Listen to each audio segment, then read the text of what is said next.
Hello दोस्तों, नमस्कार। Good evening. स्वागत है आप सभी का आशीष क्लासेस पर। डिस्कस करेंगे आज का एडिटोरियल। टाइटल आपको दे रखा है एआई फॉर ऑल। बहुत आसान सा टाइटल है। सभी के लिए एआई, सभी के लिए आर्टिफिशियल इंटेलिजेंस, कृत्रिम बुद्धिमत्ता। ठीक है। किसको डिस्कस करना है? India AI impact summit 2026। ये एक समिट हुई है, एक ये मीटिंग हुई है, कॉन्फ्रेंस हुई, सम्मेलन हुआ, उसी को हम डिस्कस करेंगे। ठीक है। तो ये किस बारे में है वो जानेंगे। उससे पहले कुछ क्वेश्चंस हैं आज की क्लास में। इन क्वेश्चंस को हम डिस्कस करें उससे पहले बता दूं कि पिछली क्लास के जो क्वेश्चंस थे अपने 4 और 5 नंबर, उनके आंसर्स 4 में सी था और 5 में बी था। ये दोनों आंसर्स थे, 4 में सी और 5 में बी। ठीक है, ये पिछली क्लास के आंसर्स हैं। अब आप समझिए कि क्या हमें यहाँ पे फाइंड आउट करना है। एक तो फॉरवर्डिंग जो शब्द है इसका आपको सिनोनिम बताना है। तो फॉरवर्डिंग शब्द जहां कहीं भी आएगा वहां पर रुककर इस पर विचार करेंगे। The author's attitude toward India's AI strategy can best be described as. Author का जो एटीट्यूड है भारत की एआई स्ट्रेटेजी को लेकर, वो आप किस इन 4 पॉइंट्स में से किस से डिस्क्राइब कर सकते हो, ये बताना है। What does the author compare the AI era with the ITES, मतलब इंफॉर्मेशन टेक्नोलॉजी इनेबल्ड सर्विसेज। वो सेवाएं, वो सर्विसेज जो इंफॉर्मेशन टेक्नोलॉजी के द्वारा इनेबल हुई हैं या सुगम बनी हैं, उस युग के साथ कंपेयर यहाँ पे क्यों कर रहा है ऑथर एआई ईरा को। According to the passage, focusing only on AI deployment may be risky, because केवल अगर आप एआई को लागू करने पर ही जोर देते रहेंगे तो ये रिस्की हो सकता है। आखिरकार क्यों? The biggest structural challenge mentioned is, सबसे बड़ा जो स्ट्रक्चरल चैलेंज है जो मेंशन किया गया है इस पैराग्राफ में, वो कौन सा है? So these are the 5 questions we have to answer having read the whole paragraph. और ये कुछ पेड कोर्सेज अवेलेबल हैं ही, पता है आपको कि अगर यही editorial if you want to read in English तो आप ये वाला बैच एक्सेस कर सकते हैं।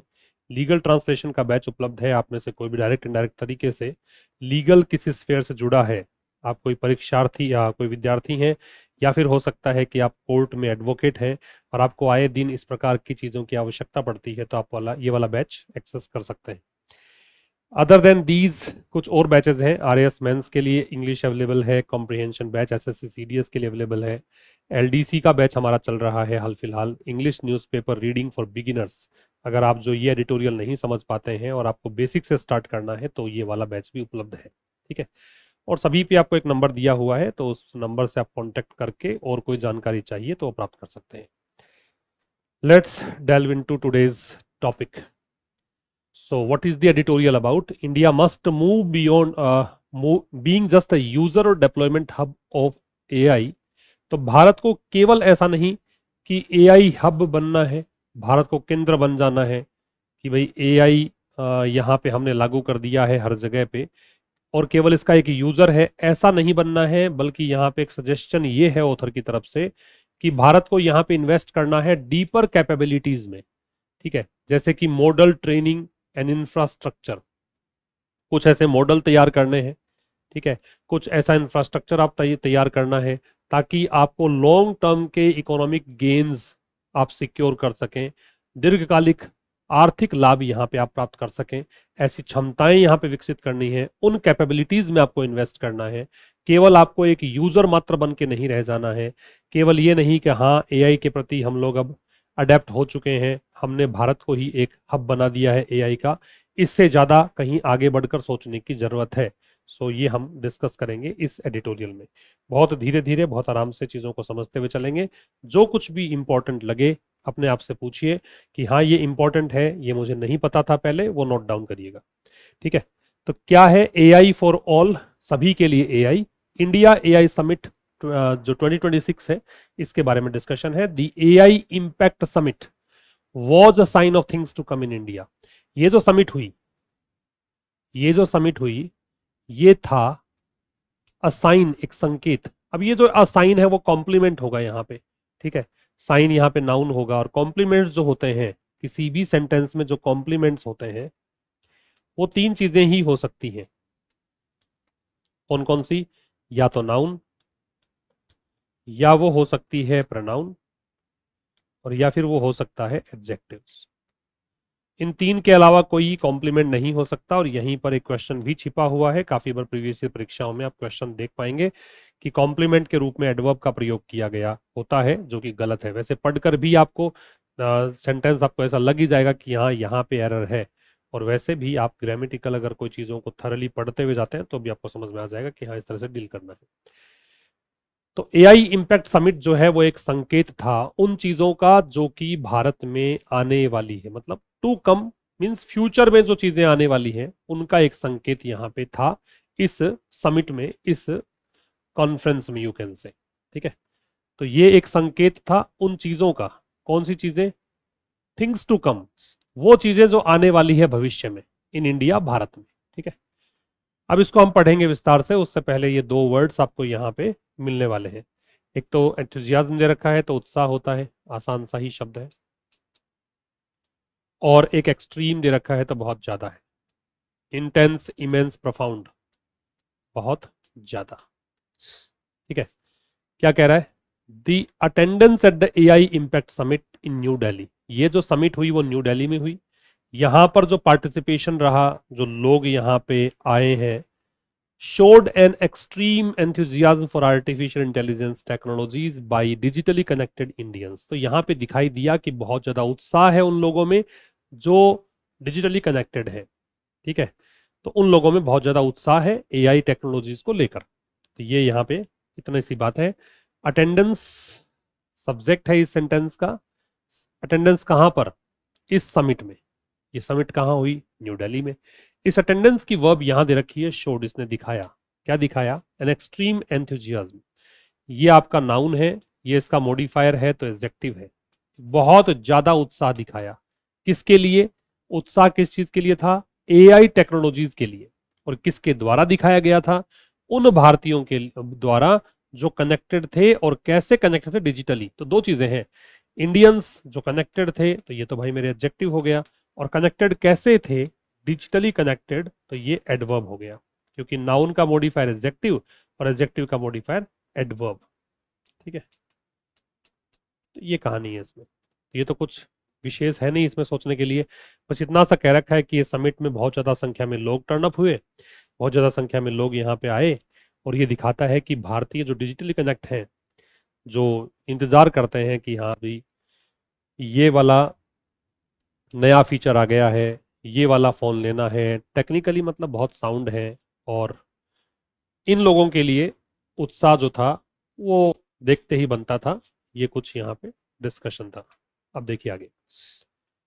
इसमें एक तो साइट दे रखा है। साइट का मतलब है जिक्र करना, जिक्र करना, मेंशन करना, रिफर करना। कीन का मतलब है उत्सुक। If you are keen it means you are eager, you are enthusiastic. Core का मतलब होता है मूल रूप से। सेंटर में क्या है, क्रक्स क्या है, इसेंस क्या है, वही आपका कोर है। और लेआउट का मतलब होता है दर्शाना कह सकते हो, ठीक है, निर्धारित करना कह सकते हो, डिस्क्राइब करना कह सकते हो। ये लेआउट है। क्या लिखा गया है पहले एक बार देख लेते हैं ऊपर ऊपर से, उसके बाद में इसको गहराई से जाकर पढ़ेंगे। While statistics share bye AI firms, कह रहा है कि भी कुछ आंकड़े जो एआई कंपनीज हैं उन्होंने शेयर किए, हैव फ्रिक्वेंटली साइटेड इंडिया, और उन आंकड़ों ने बार बार में यही जिक्र किया है India as the biggest user base outside the US, की यूएस के बाद अगर देखा जाए तो सबसे ज्यादा बड़ा यूजर बेस भारत है। ठीक है, भारत में टेक्नोलॉजी को यूज करने वाले लोग हैं वो बहुत ज्यादा हैं। The crowds over the week, और ये जो इस सप्ताह के दौरान भीड़ रही, वर द बिगेस्ट इंडिकेटर, ये यहाँ पे सबसे बड़ा संकेत रहा कि of just how keen many Indians are to adopt this technology, की कितने उत्सुक हैं भारतीय इस तकनीक को अपनाने के लिए। ठीक है, तो ये बात तो समझ में आती ही है। ये तो जो एआई फर्म्स है उनके आंकड़े ही दिखाते हैं कि भारत में बहुत बड़ा एक डेटाबेस है, भारत में बहुत बड़ा यूजर बेस है आउटसाइड द यूएस। लेकिन जो भीड़ आई उससे भी पता लगता ही है कि कितने उत्सुक हैं भारतीय। एट इट्स कोर, इसके मूल में क्या है? The summit was a continuation of a series of annual multilateral discussions on AI, and 89 countries have signed a declaration laying out a voluntary set of commitments to share knowledge on AI democratization। क्या कह रहा है, इसके मूल में the summit was a continuation of a series, ये जो summit हुई ये उस श्रृंखला को ही आप आगे बढ़ा रहे थे of annual multilateral discussions on AI, कि लगातार आप हर वर्ष एक बार बैठते थे और आपका एक बहुपक्षीय डिस्कशन होता था, इंटरनेशनल स्तर पे डिस्कशन चलता था एआई को लेकर। और 89 कंट्रीज जो है उन्होंने साइन भी किया है एक घोषणा पत्र को, और वो घोषणा पत्र क्या है, laying out a voluntary set of commitment, जिसमें स्वैच्छिक रूप से उन्होंने कुछ प्रतिबद्धताएं जाहिर की हुई हैं, कुछ वादे यहाँ पे लिखे हुए हैं कि हम ये वादे पूरे करेंगे, है ना। वो डिक्लेरेशन इसी को दर्शाता है, to share knowledge on AI democratisation. मतलब ये कमिटमेंट्स क्या हैं, ये सेट ऑफ कमिटमेंट्स क्या हैं, ये है नॉलेज शेयर करने के कमिटमेंट्स हैं, किस चीज को लेकर, एआई डेमोक्रेट मतलब एआई का लोकतांत्रिकरण। एआई का लोकतांत्रिकरण मतलब वाइडर एक्सेस, पब्लिकली सभी को एक्सेस मिले इस चीज का, सब लोग इसको यूज कर पाए, ये है इसका लोकतांत्रिकरण। अब इसको विस्तार से पढ़िए, देखो क्या समझ में आ ही जाएगा। वाइल जो है वो दो क्लॉजेस को जोड़ता है, ठीक है, और दोनों ही कॉन्ट्राडिक्टरी स्टेटमेंट्स मिलेंगे आपको, दोनों ही विपरीत अर्थ देने वाली चीजें मिलेंगी, या तो ये होगा या फिर आपको किसी भी एक चीज के दो पहलू बताने के लिए वाइल का यूज हम करते हैं। तो एक तरफ तो कह रहा है कि हालांकि या यद्यपि, या एक तरफ हम यूं कहें कि स्टैटिस्टिक्स, स्टैटिस्टिक्स मतलब डेटा, ठीक है, शेयर्ड बाय एआई फर्म्स। कौन सा डेटा, ये वो डेटा है which was shared, which were shared, क्योंकि डेटा जो है वो सिंगुलर प्लूरल बोथ में ही सेम रहता है।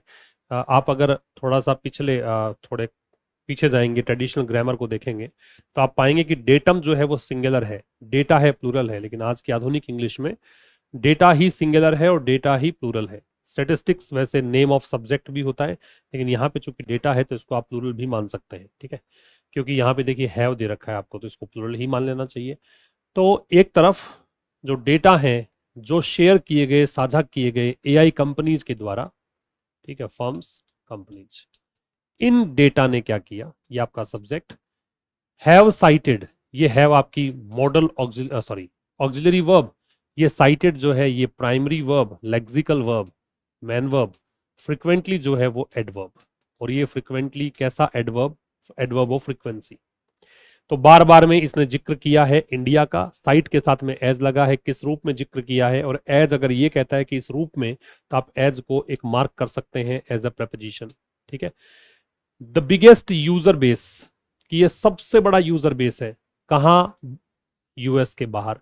यूएस से पहले द क्यों है बताने की शायद आवश्यकता नहीं, क्योंकि बहुत बार इसका डिस्कशन हम पहले कर चुके हैं। ऐसा कोई भी देश जिसमें यूनाइटेड यूनियन या रिपब्लिक आप देखेंगे, वहां वहां पे आप द भी देखेंगे। तो एक क्लोज पूरा हो गया यहाँ पे वाइल वाला, जो कह रहा है कि एआई कंपनीज के द्वारा जो भी आंकड़े साझा किए गए, शेयर किए गए, उन आंकड़ों ने बार बार में भारत का जिक्र किया है कि भारत सबसे बड़ा यूजर बेस है यूएस से बाहर। दूसरा क्लोज क्या कह रहा है, the crowds over the week. अब वैसे क्राउड का प्लूरल आपने देखा ही नहीं होगा, क्राउड को आप कलेक्टिव नाउन के रूप में देखते होंगे, लेकिन कलेक्टिव नाउन का प्लूरल भी तो बनता ही है, टीम का टीम्स बनता ही है। तो क्राउड्स मतलब अलग अलग प्रकार की भीड़, अलग अलग एज ग्रुप के लोग, तो ये यहाँ पे क्राउड्स संकेत कर रहा है। तो जो भीड़ आई थी उस समिट में, ओवर का मतलब यहाँ पे ड्यूरिंग है, ओवर बहुत सारे मीनिंग देता है, तो यहाँ पे इसका मतलब है ड्यूरिंग द वीक, तो सप्ताह के दौरान जो भीड़ रही। अब ये क्राउड्स की वर्ब है वर, ये भीड़ जो थी वो बिगेस्ट इंडिकेटर थी, सबसे बड़ा संकेतक थी, ये नाउन है, ये एडजेक्टिव है, डिग्री सुपरलेटिव है, तो यहाँ पे द भी है, ठीक है। और हाउ, जस्ट हाउ कीन मेनी इंडियंस आर, और किस चीज का संकेतक है, किस चीज का इंडिकेशन है कि कितने उत्सुक हैं भारतीय, बहुत सारे भारतीय हैं। अब ये सब्जेक्ट और ये वर्ब किस लिए, अडॉप्ट करने के लिए, अपनाने के लिए, दिस टेक्नोलॉजी, इस तकनीक को। दिस यहाँ पे डेमोन्स्ट्रेटिव एडजेक्टिव है, और टेक्नोलॉजी जो है वो यहाँ पे नाउन है।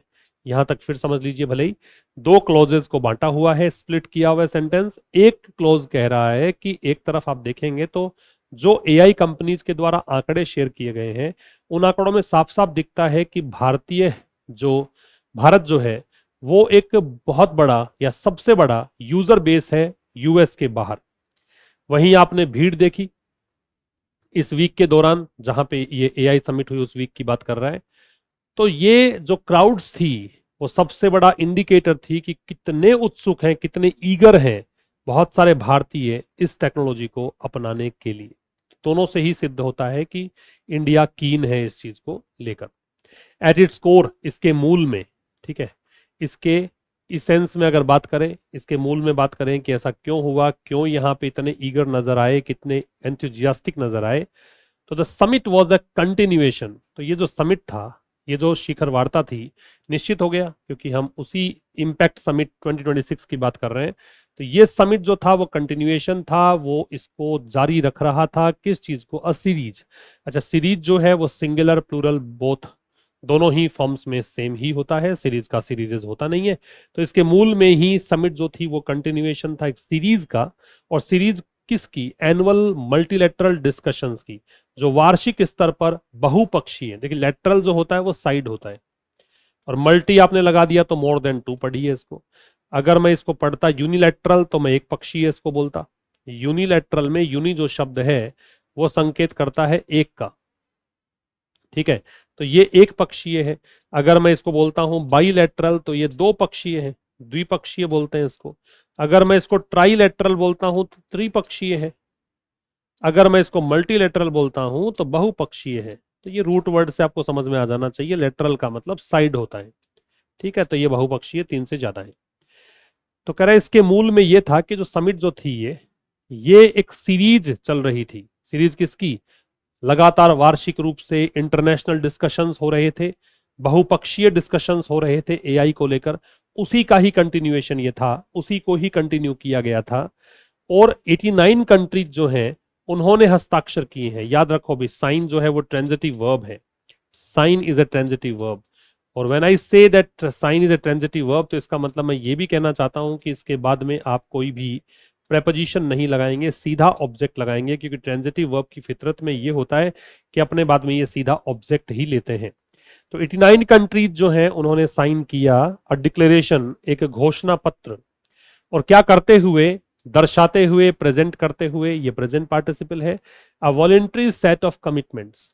कमिटमेंट्स की वो सेट, कमिटमेंट्स का वो ग्रुप जो वॉलेंट्री है, ठीक है, वो वादे जो इन्होंने खुद से डिसाइड किए हैं।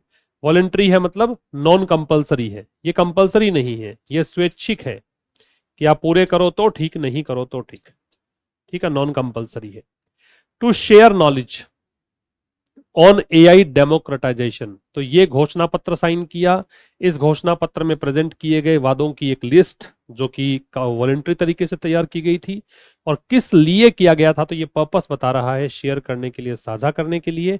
किसको, इस चीज पर, ये जो एआई का लोकतांत्रिकरण है इस पर नॉलेज को। और एआई का लोकतांत्रिकरण का मतलब है वाइडर एक्सेस, कि बहुत सारे लोग या सभी लोग, बड़े स्तर पर लोग इसको एक्सेस कर सकें, यह है लोकतांत्रिकरण। ठीक है, यहां तक कोई दिक्कत? मैं एक बार रिपीट कर दूं यहां से कि इसके मूल में एक समिट जो थी ये एक्चुअल में जो वार्षिक रूप से डिस्कशन चल रहा था इंटरनेशनल स्तर पर अलग अलग कम्युनिटीज का एआई को लेकर, उसी का ही कंटिन्यूएशन ये था। और 89 देश ऐसे हैं जिन्होंने हस्ताक्षर किया है घोषणा पत्र पर। और उस घोषणा पत्र में क्या है, कमिटमेंट्स की एक लिस्ट है जो वॉलंटियर स्तर पर तैयार की गई है। किस लिए, नॉलेज शेयर करने के लिए, है ना, ज्ञान साझा करने के लिए, एआई लोकतांत्रिकरण पर। ठीक है, तो ये है इस स्लाइड की कहानी। नोट डाउन करना चाहें तो कर सकते हैं। चलिए मूव करते हैं नेक्स्ट स्लाइड पर। कॉन्टेक्स्ट, संदर्भ को बोलते हैं कॉन्टेक्स्ट, संदर्भ। फॉरवर्ड जो होता है ये पूर्व संकेत देना होता है। फॉरवर्ड का मतलब है पूर्व संकेत देना। डिप्लॉइंग जो शब्द है इसका मतलब है यूज करना, उपयोग करना। डिप्लॉय का मतलब है उपयोग करना, ठीक है, यूजिंग, इंप्लीमेंटिंग। डिफ्यूज का मतलब है प्रसार करना, डिफ्यूजिंग, प्रसार करना।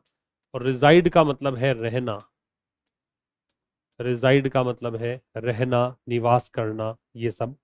ठीक है, द समिट्स कॉन्टेक्स्ट। अब इस समिट का संदर्भ क्या था, है ना, क्या कहानी थी। Comes with forwarding challenges for India. जो भी इसका संदर्भ था ना, वो आता है भारत के लिए कुछ चुनौतियां लेकर। कुछ पूर्व संकेत हैं कि ये चुनौतियां भारत के सामने होंगी। ये कॉलन लगा के समझाया कि कौन सी चुनौतियां। तो यहाँ पे नेमली जिसका नाम लिया गया है, deploying and diffusing a technology whose capital and infrastructure reside abroad.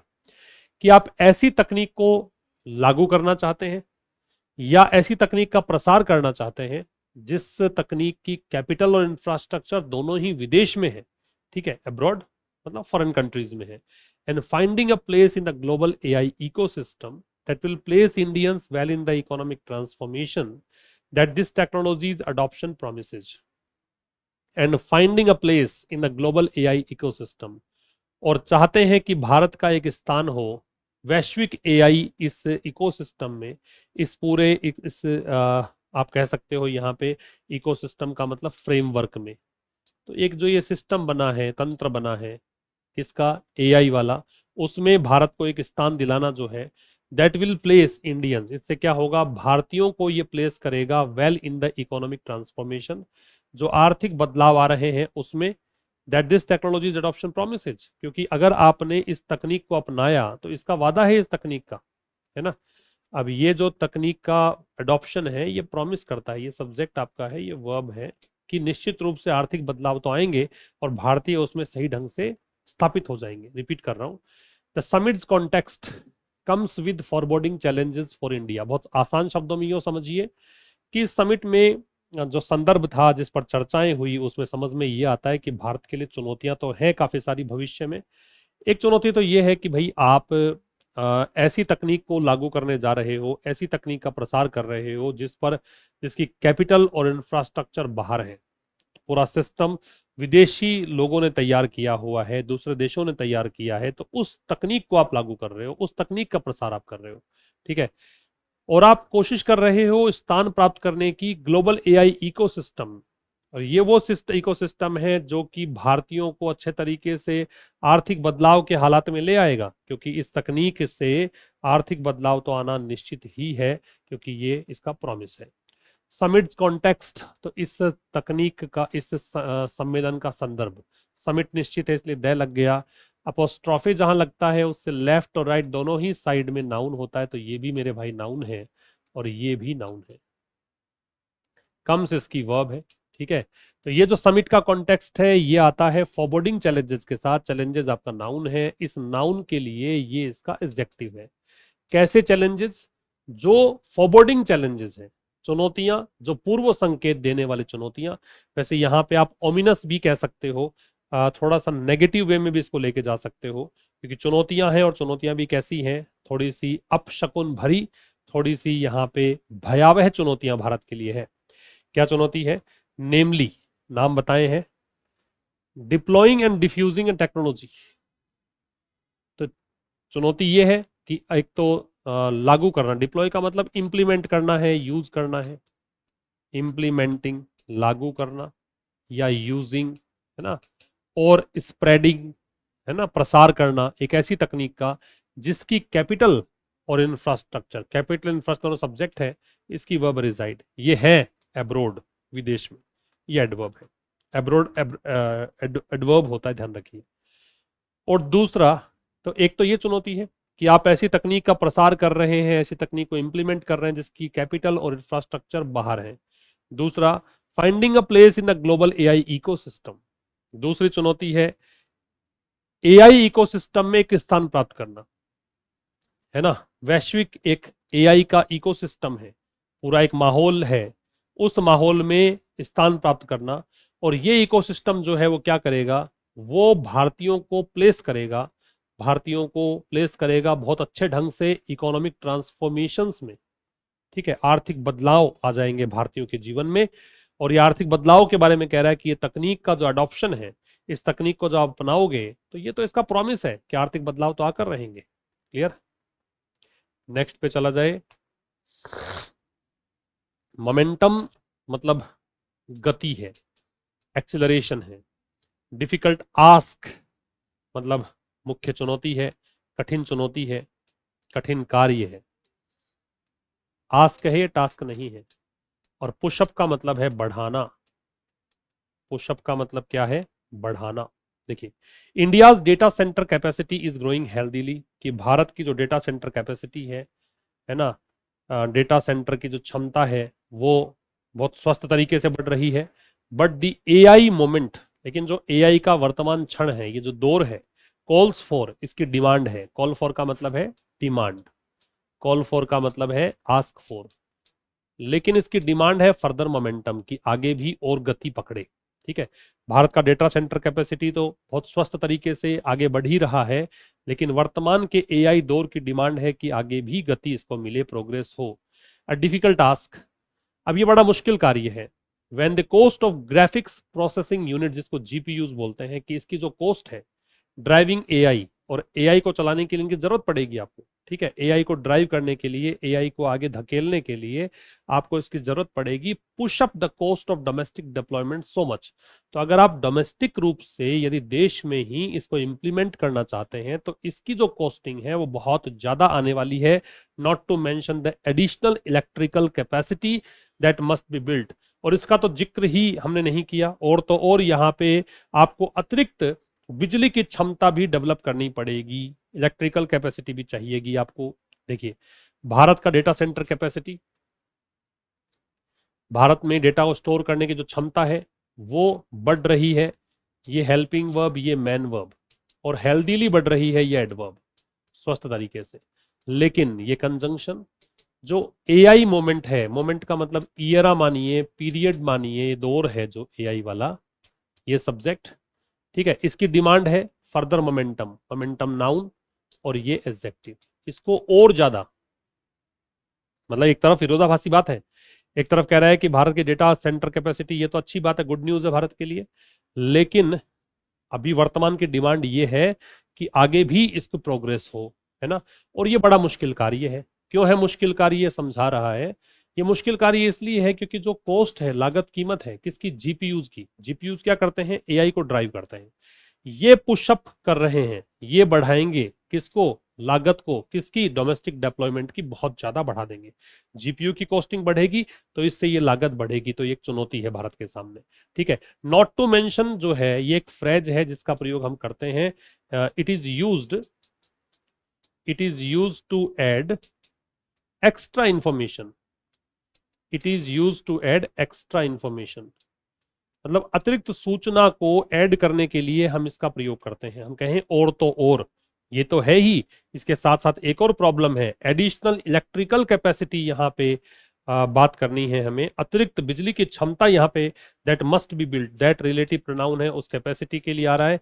ये भी बिल्ट होनी ही चाहिए, इसको भी बिल्ड करना ही पड़ेगा, ये क्षमता भी बढ़ानी ही पड़ेगी। तो एक तो यहाँ पे कॉस्टिंग बहुत ज्यादा आने वाली है जीपीयूज की कॉस्टिंग के कारण, और दूसरा ये क्षमता भी बढ़ानी ही पड़ेगी। क्लियर है मेरे भाई, नोट डाउन कर लीजिए।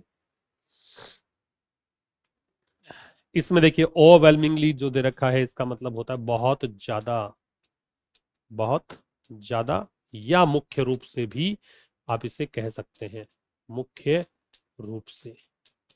और फाइन ट्यूनिंग जो है वो होता है छोटे छोटे सुधार, बारीक सुधार, फाइन ट्यूनिंग, बारीक सुधार। क्या लिखा गया देखिएगा, अ नेशनल स्ट्रेटजी, एक राष्ट्रीय रणनीति, that relies overwhelmingly on becoming a hub for the deployment of models. वो राष्ट्रीय रणनीति जो निर्भर करती है बहुत ज्यादा किस चीज पर, कि भाई मॉडल्स का डिप्लॉयमेंट, जो मॉडल आपने बनाए हैं उसको भी यूज करें, उसको भी लागू करें, है ना, उसका एक सेंटर, एक केंद्र बनाए, हब बनाए, इस पर निर्भर करती है। With less emphasis on their training, लेकिन मॉडल आपने बना तो लिए, मॉडल को डिप्लॉय तो कर लिया, लेकिन उसके संबंध में प्रशिक्षण बहुत कम दे रहे हो, उस पर जोर कम है आपका। एंड फाइन ट्यूनिंग, और साथ में आप क्या है, सुधार, जो बारीक सुधार होने चाहिए उस पर आपका जोर कम है, एम्फेसिस कम है, तो ये खतरे पैदा कर सकता है। आफ्टर ऑल, आखिरकार with fewer labour cost, the advantage that India has, अब भारत में क्या है, श्रमिक आसानी से मिल जाते हैं, मजदूर आसानी से मिल जाते हैं, पैसा कम देना पड़ता है, लेबर कॉस्ट कम आती है, तो इसके कारण India has will be smaller than in the IT era. ठीक है, तो ये कह रहा है कि जो एडवांटेज है भारत के पास फ्यूअर लेबर कॉस्ट के साथ, the advantage that India has will be smaller, तो ये एडवांटेज थोड़ा कम हो जाएगा इसकी तुलना में।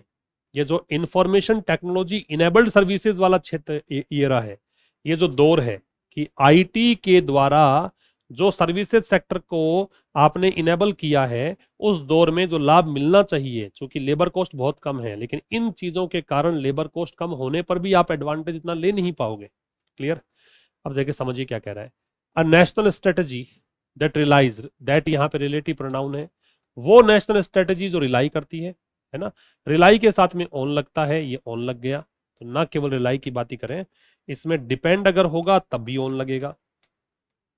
ठीक है, इसमें अगर रेस्ट लगा दोगे तब भी ऑन लगेगा, इसमें आप बैंक लगा दोगे तब भी ऑन लगेगा, इसमें आप हिंज लगा दोगे तब भी ऑन लगेगा। इन सब का मतलब ही होता है निर्भर करना। ठीक है, ये याद रखिए।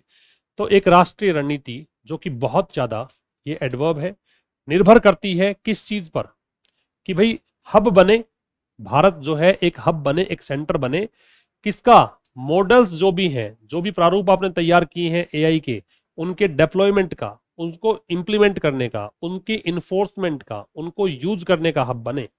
इस पर राष्ट्रीय रणनीति निर्धारित है। लेकिन कह रहा है कि भाई अगर आपने इसको एम्फेसिस कम डाला, एम्फेसिस में ऑन लगेगा, भाई ये नाउन है, अगर एम्फेसाइज होता, वर्ब होती, तो हम प्रेपोजिशन नहीं लगाते, वो ट्रांजिटिव वर्ब होती है।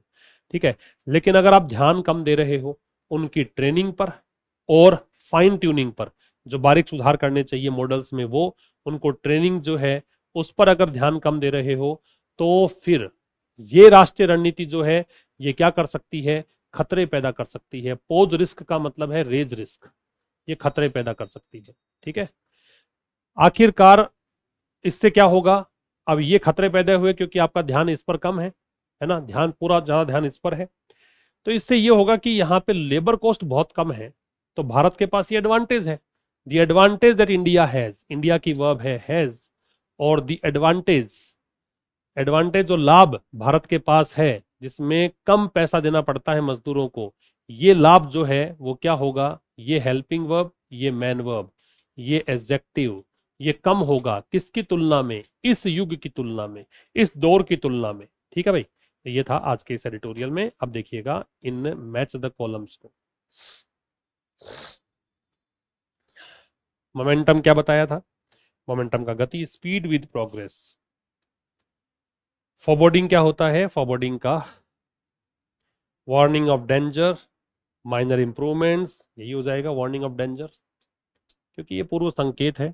डिप्लॉयमेंट का मतलब इंप्लीमेंटेशन है, लागू करने का प्रोसेस। फाइन ट्यूनिंग का माइनर इंप्रूवमेंट, बारीक सुधार।